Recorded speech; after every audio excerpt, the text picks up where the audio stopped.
Look at the current commercial situation at Shanghai Pudong Airport. It's so bleak. I couldn't find a single place to eat.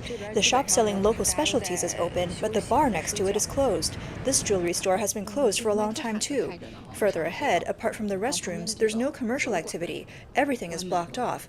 In the past, Shanghai International Airport was full of foreigners, making it feel like being abroad. Now there are very few foreigners. The entire area is empty and desolate.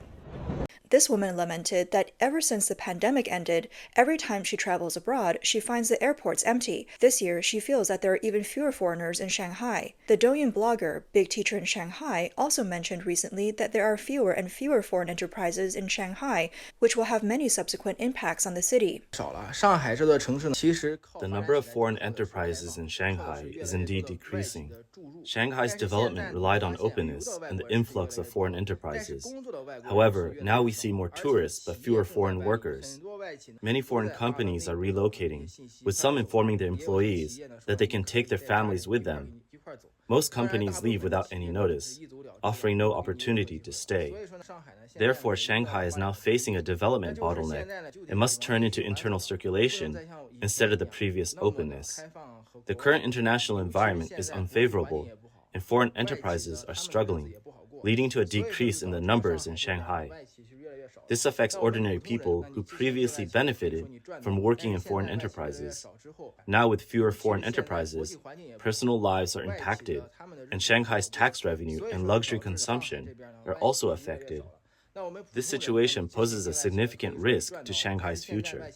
This blogger also noted that in many so-called international communities in Shanghai, such as Gubei and Lianyang, where foreigners used to gather, their numbers are now dwindling. New international communities have even fewer foreigners. The spending habits introduced by foreigners, which influenced many Chinese, are now disappearing. Now, Chinese people are more focused on saving rather than spending boldly under foreign influence. This greatly impacts Shanghai's consumption market. Some Shanghai netizens discovered that the number of registered students in international schools and housing rental data show a sharp decline in the foreign population, possibly exceeding 80%. In areas where foreigners used to live, there are visibly fewer foreigners, especially Westerners from Europe and America. This phenomenon is not only seen in Shanghai, but also in other major cities and economically strong second-tier cities. The main reason for this is the withdrawal of many foreign enterprises and investment companies, leading foreign managers and technicians from Europe and America to return home. The reduction in the number of foreigners in Shanghai reflects a trend of foreign capital withdrawing from China, and China's ability to attract foreign direct investment, FDI, continuously declining. This trend is evident in the data. According to the latest data from the Ministry of Commerce, the actual use of foreign capital nationwide from January to May this year was 412.5 billion yuan, a year-on-year decrease of 28.2%. The figure is worse than the 27.9% decline in April, continuing the downward trend since June 2023. Foreign direct investment, or FDI, is seen by the Chinese authorities as a reflection of foreign confidence in China, the world's second-largest economy. The FDI is also a means to enhance the competitiveness of Chinese enterprises. However, FDI has been declining for 12 consecutive months, highlighting the challenges the CCP faces in attracting overseas investment. In response to this situation, the Chinese Ministry of Commerce remains stubbornly optimistic. They stated that the main reason for the worsening decline is the high comparison base from the previous year, and the actual state of foreign investment remains at a historically high level. They also claimed that currently, foreign investment expectations and confidence are generally stable. According to Sun Guoxiang, a professor at the Department of International Affairs and Business at Nanhua University, there are several reasons for the continuous decline in FDI in China over the past 12 months. Firstly, China's domestic demand market is continuously shrinking. Secondly, there are issues with the treatment of foreign businesses by the CCP. Thirdly, geopolitical and economic factors, such as the reorganization of supply chains, play a role. Sun emphasized that foreign investment has been crucial in bringing new technologies to China and creating vast employment opportunities for Chinese people. The withdrawal of these foreign businesses further aggravates the economic situation, affecting both domestic and international economic cycles. As Sun and the previous blogger mentioned, the withdrawal of foreign enterprises has had a significant impact on Shanghai's consumer market. On April 16th of this year, City Shop, Shop, one of the largest food import and daily goods supermarket in Shanghai and the Yangtze River Delta region, suddenly announced a complete cessation of operations. Founded in the 1990s, this high-end supermarket, specializing in imported goods, closed all its stores due to continuous losses. In a statement, City Shop revealed that they had been struggling to operate in recent years, and despite various self-help measures, they could not sustain the business. The company decided to dissolve and will address remaining debt issues through legal means. Although the closure seemed sudden, there were earlier signs. Some customers noted that during the New Year period, City Shop stores were almost empty, indicating a bleak situation. Others believe that the decrease in the number of foreigners contributed to the supermarket's closure. The number of foreigners has decreased, and they are not as wealthy as before. Could this be a reason for City Shop's closure? This high-end supermarket, which operated in Shanghai for nearly 30 years, has shut down. City Shop targeted high-end consumers and was one of the most popular supermarkets among foreigners in Shanghai. They primarily sold imported goods and food, with stores located in high-end areas like Lujiazui and Jing'an Temple, resulting in high rental costs. Unlike Costco or Sam's Club, which can open in suburban areas, City Shop relied on its proximity to affluent neighborhoods. With fewer high-end foreign consumers in these areas, City Shop couldn't sustain its business. In fact, the closure of City Shop is not an isolated incident. In recent years, several well-known retail brands have closed their stores in Shanghai. For example, the Taiwan-based Pacific Market store closed its last store in Shanghai in May 2023, and the Hong Kong-based Paris Spring department store has closed multiple stores in recent years. Even the Shanghai-based state-owned Bailian Group has closed some of its Bailian Dongfang stores. These closures affect the overall downturn in Shanghai's consumer market. 给你们看看我拍到的真实的上海。 Let me show you the real Shanghai that I captured. In the commercial area near my home, most businesses have already closed down. There used to be a very popular barbershop here, where I had to wait over 2 hours each time I went. Now it's completely empty. The malls are almost deserted on weekends, but the subway is crowded on weekdays, mostly with young people looking for jobs.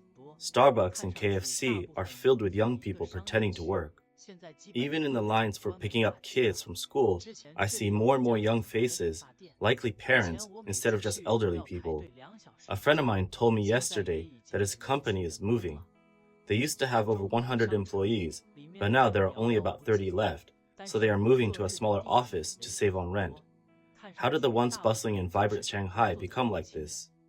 This video resonated with many people in Shanghai. One user commented, "Last week I visited a startup park. It used to be packed with bustling workspaces, but now it's mostly empty, with only a few small companies left." Another viewer said, "Yesterday I went out to eat with friends and visited several malls, all of which were eerily quiet. Many long-standing shops were closed and the atmosphere was very bleak." Unfortunately, the exodus of foreign companies continues. On July 1st, Microsoft announced the closure of all its physical authorized stores in China, retaining only its online store and JD.com flagship store, though official after-sales service points will remain open. According to Chinese media, a Microsoft spokesperson stated that the company has decided to integrate its market channels in China. Customers can still purchase products and receive services through retail partners and Microsoft's website. An employee at a Microsoft authorized store in Beijing mentioned that foot traffic has been low in recent years and that the store is not very profitable.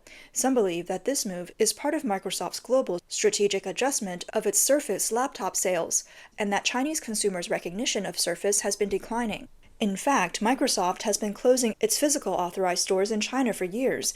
In 2020, there were 460 authorized stores and experience zones in mainland China. 4 years later, only 51 stores remain, with just 7 listed as Microsoft authorized stores, while the rest are mostly Xbox retail experience stores and 3C electronic sellers.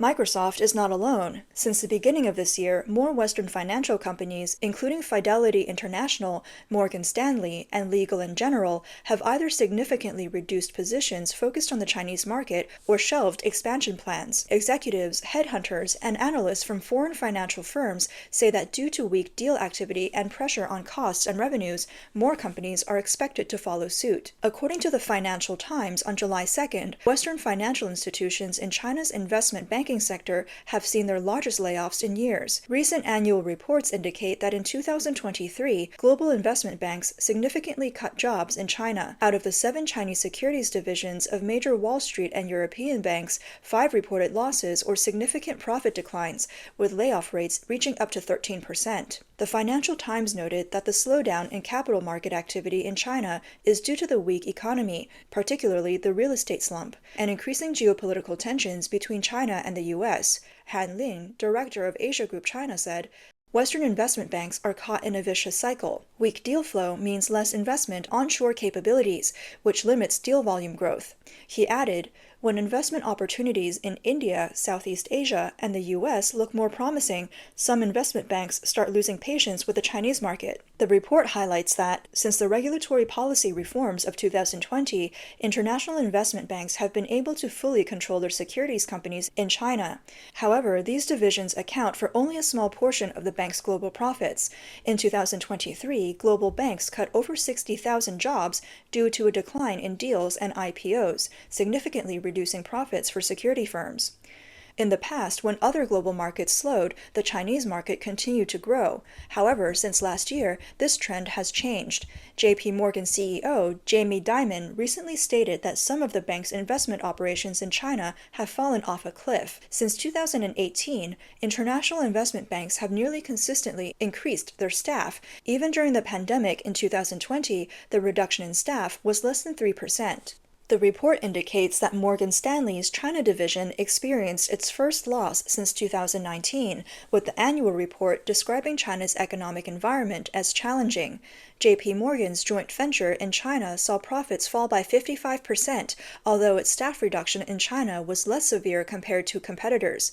Deutsche Bank and Goldman Sachs in China also faced their lowest profits since 2018. Goldman Sachs' China Securities Division, with 500 employees, cut its workforce by 26% to 370, a significant drop from its 2021 goal of expanding to 600 employees. Additionally, the fund company FIL plans to cut 16 out of its 120-member China team. According to a Reuters report on April 22nd, an internal document revealed that the company expects its losses in China to increase from $41 million last year to $45 million this year. The document, issued earlier this year, stated that FIL's staffing plans for the next 4 to 5 years are significantly reduced compared to the business plan set in 2022. The Financial Times reported that the performance of investment banking divisions might not reflect the full picture of foreign banks' operations in China. Some banks have other divisions in China and generate revenue through relationships established via their mainland operations, with income recorded in Hong Kong or elsewhere. However, the 2023 data starkly contrasts with 2021, a record year for global investment banks, where 6 out of 7 banks profited from their operations in mainland China. U.S. Secretary of Commerce Gina Raimondo noted last year that American businessmen told her that China was becoming unsuitable for investment. Amid ongoing geopolitical tensions, Beijing is intensifying efforts to attract more foreign investment to rejuvenate the domestic economy. According to Chinese state media on July 2nd, Chinese Vice Premier He Lifeng chaired a symposium on foreign investment work in Beijing on July 1st. He emphasized improving efforts to attract and utilize foreign investment. He Lifeng called for further easing market access and continuously building a world-class business environment that is market-oriented, law-based, and internationalized. He stressed equal support for domestic and foreign enterprises to participate in large-scale equipment upgrades, government procurement, and bidding. He also instructed provinces with significant foreign investment to shoulder responsibility and play a bigger role, intensifying precise investment with promotion efforts, and actively explore new areas and models for attracting investment in line with the new situation. On July 1st, He Lifeng met with Swiss Federal Councillor and Minister of Economic Affairs and Research, Guy Parmelin, and the head of the Japanese Association for the Promotion of International Trade, Yohei Kono, along with a visiting Japanese business delegation. He Lifeng congratulated the Japanese Association for the Promotion of International Trade on its 70th anniversary and expressed hope that the association would continue to act as a bridge, promoting China-Japan friendship and the stability of global industrial and supply chains. He Lifeng reaffirmed China's commitment to high-level opening up and welcomed further Japanese investment and cooperation in China. Ironically, On June 24th, an incident in Suzhou involving the stabbing of a Japanese national and the death of a Chinese woman has reportedly prompted many Japanese companies to prepare to leave China. In fact, on March 19th this year, the Chinese State Council announced new measures to counter the slowdown in foreign investment, including expanding market access to allow greater foreign participation in banking, insurance, and healthcare sectors.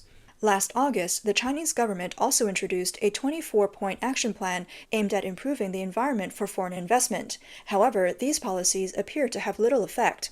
Many multinational company executives have expressed fatigue over China's promises, and growing concerns about China's long-term growth prospects have led to significant changes in their risk-reward assessments for investing in China. Various signs indicate that China's appeal to Western financial companies is gradually waning. Overseas Chinese economist David Huang analyzed the reasons for the continuous decline in foreign direct investment in China. He identified several key factors. The first is the economic downturn. China is currently facing significant economic downward pressure with overall high debt levels. This has led to declining investment returns and profitability, making short and medium-term investments less attractive. Second are trade tariffs. Following the trade war, tariffs on Chinese goods exported to Europe and the United States have increased, making the overall export outlook bleak. Third, a strong US dollar and geopolitical conflicts have caused a significant amount of hot money to flow back to the United States. Fourth, recent Chinese domestic policies, including tax inspections and regulations affecting foreigners, have been perceived as unfriendly, leading to some foreign investors withdrawing their investments. David Huang believes that for China to overcome its economic difficulties, several measures need to be taken, including tax reductions. He said there should be significant tax reductions for private enterprises, the real estate sector, and other businesses. He said in terms of manufacturing, the focus should shift from speculative sectors like new energy and new materials to the real economy, even in traditional industries like refrigerators, color TVs, and furniture. In terms of social welfare, it's crucial to improve areas like health insurance, social security, and livelihood support, and reduce the social burden on the population and address issues like aging and low birth rates. Huang concluded that without addressing these issues, the economic situation would become even more challenging.